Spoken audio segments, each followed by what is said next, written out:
I don't think everyone can do it. I don't think anyone would be willing to let that part of themselves go, because people would rather stay in the comfort zone. And those who are willing to accept that this is not who they are, can become a different person and evolve into that person. Those people become, true entrepreneurs. What if I told you the biggest mistake e-commerce entrepreneurs make isn't choosing the wrong product or the wrong niche, it's failing to change who they are. Because to build something big, you have to be willing to take risks, reinvent who you are, and ultimately ask yourself, do I have what it takes? Hey, my name is Arjun. I'm the founder and CEO of Doula.com, a fintech venture-backed startup here in New York City. You can learn more about what we do at Doula.com. I started a podcast called The 15-Minute Founder, where we unpack the secrets behind entrepreneurs and business leaders' success. Today, I sat down with Alex Fedotoff, one of the top e-commerce minds in the world, who went from making $2 per hour working in a factory to scaling multiple 8-figure brands.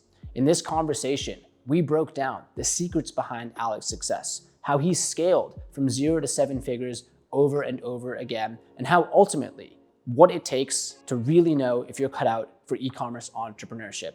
So if you're looking to learn the secrets behind Alex's success, if you're looking to learn if you really have what it takes, you'll enjoy this episode. Let's get into it. At what point did you realize that e-commerce is where you're really good at it? People come to you for advice now. I think I should let the record hold. Went from, I guess, $2,000 a day, but $2,000 a month for a job to 200 people coming to Dubai for a conference, paying well over $2,000 a ticket to come learn from you and the people you've assembled.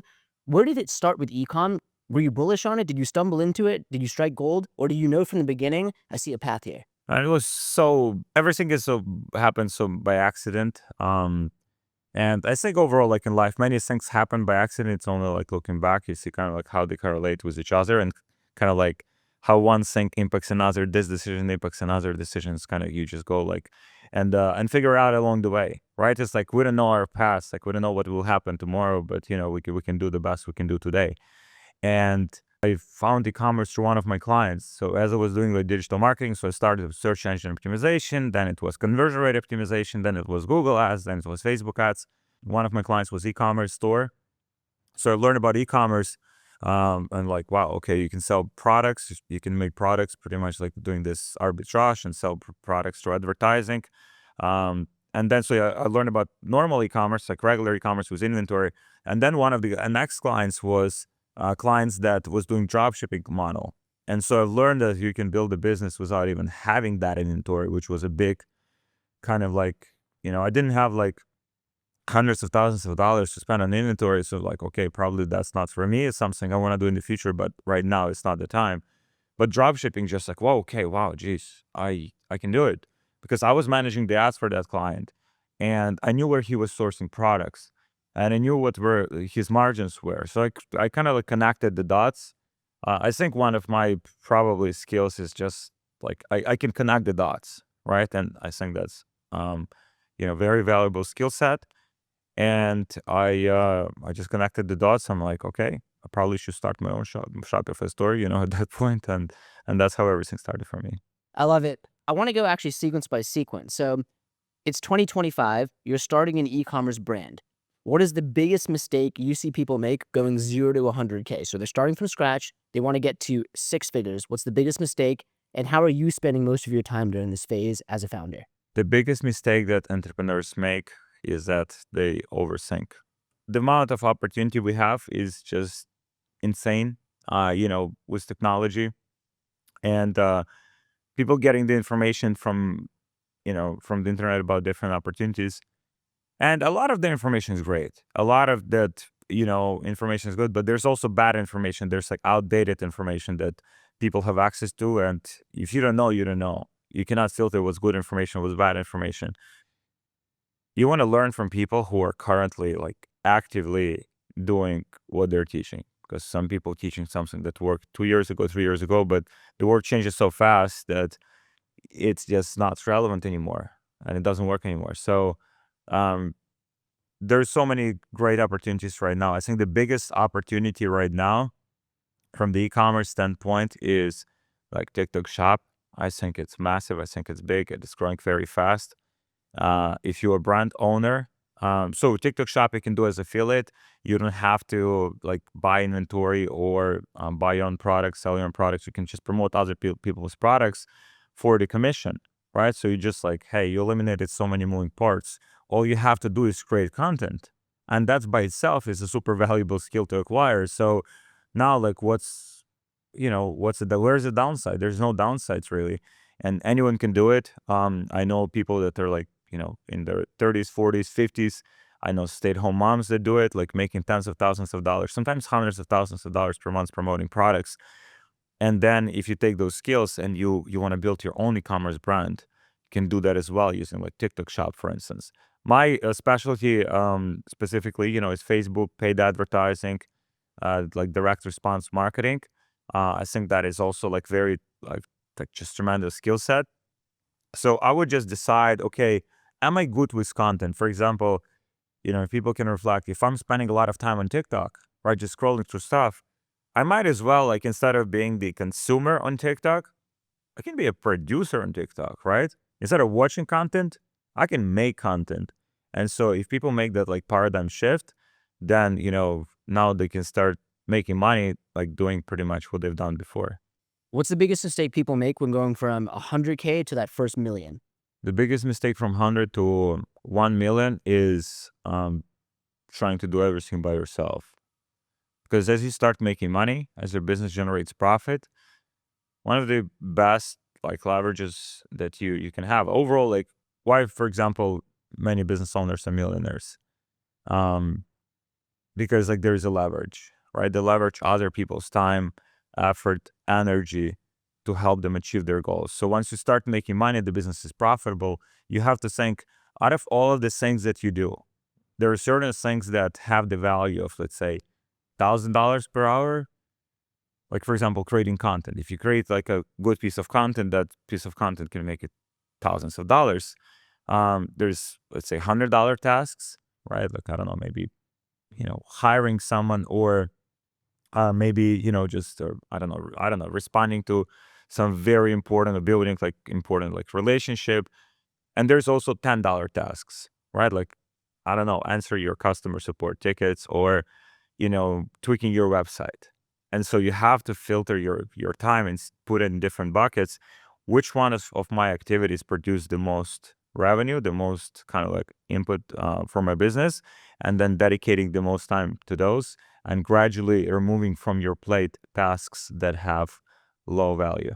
So the very candid question I had is, can everyone do it? They just don't have the right people around them, or are some people just not cut out for it? What's truly separates the people who make it? And I'm not talking about make it, you're a billionaire, 9 figures, but just making it versus not. Candidly, like what have you seen in people? Is everyone cut out for it? Is it nature versus nurture? What determines if you think someone has it? That is a great question. I think some people just not willing to change and let part of themselves go. Like, in order to become like entrepreneur, right, you have to become a different person that's more like willing to take risks, because definition of entrepreneur is a person who's taking financial risk with a chance of getting financial gain, right? So by definition, it's a risk, and most people are risk averse, because losing and losing money is like one of the things that people would rather like not make money than lose money. And so that's just a typical human tendency. And so you kind of like have to rewire that part of yourself. And I don't think everyone can do it. I don't think anyone would be willing to let that part of themselves go, because people would rather stay in the comfort zone and just kind of like enjoy standard life, 9 to 5, and just have the false sense of security, than to take the risk and change their life. But those who do, and those who are willing to accept that this is not who they are, can become a different person and evolve into that person. Those people become, true entrepreneurs.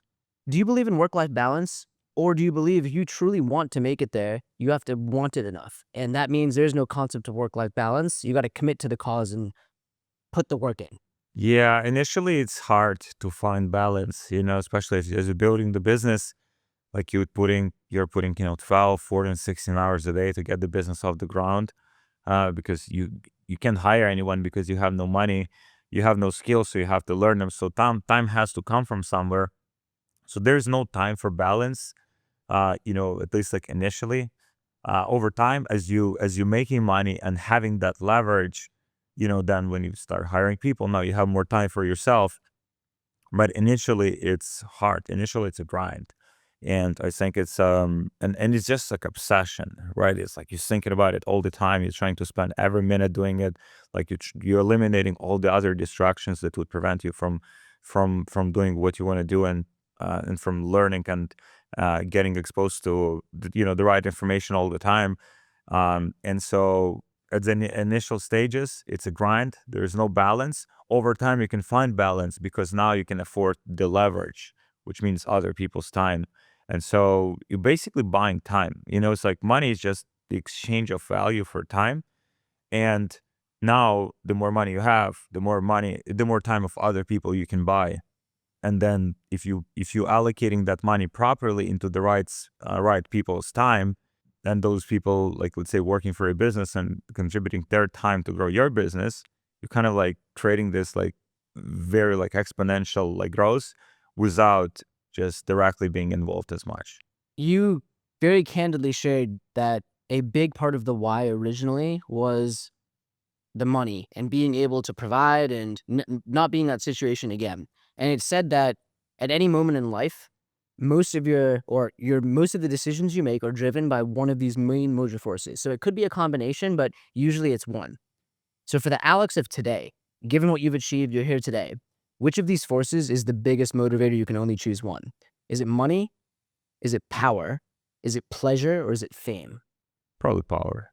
Yeah, money for me is just like a way to acquire power, and have leverage. Not in a bad way, but like in a good way where no one can take advantage of me or my family. And yeah, that's like at this particular point. At some point it was money. Like when I was like broke, like I just wanted to survive. I wanted to have enough money so I don't have to like even if something happens, I have enough savings for a year. Then it's 10 years. Then it's like 50. Then it's you basically don't need to work anymore. And it's kind of like I think it changes over time. Even my motivations, like initially it was kind of like almost like anger.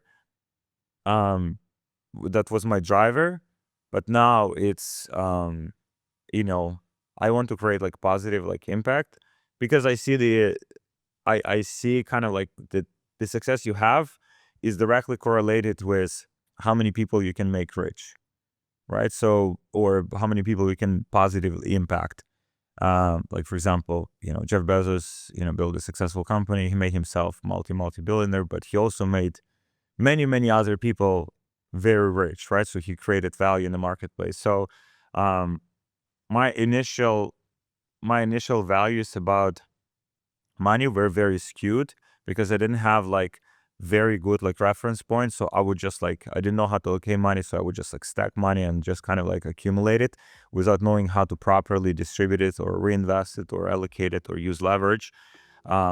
Now it's like how do I use money to create more leverage and to create more impact, because in return it just that impact just multiplies. Thank you so much for watching. As you can tell, these conversations typically go past 15 minutes. So if you're looking to catch the full conversation, you can head to my company's channel, Doula HQ, and catch the full convo there. And if you like this type of content, why not check out more? My goal is to provide a raw, unfiltered, and authentic look of my life here in New York City, scaling Doula, where I'll share things like how we raise venture capital, the challenges the team faces on a daily basis, and how we're scaling to 10,000 customers and beyond. So if you want to see more content like this, please hit subscribe, turn on notifications. I'll be dropping content on the regular. And last but not least, if you yourself are starting or scaling a business, I'd love to be a small part of the journey. You can head to doula.com where you can get a free demo with the team. And you can also check out my 2-minute business hack newsletter where I share a business hack or any of my free ebooks, $1 Million Pitch, $1 Million Business, or $1 Million Body. Thank you so much. Can't wait to see you in the next video.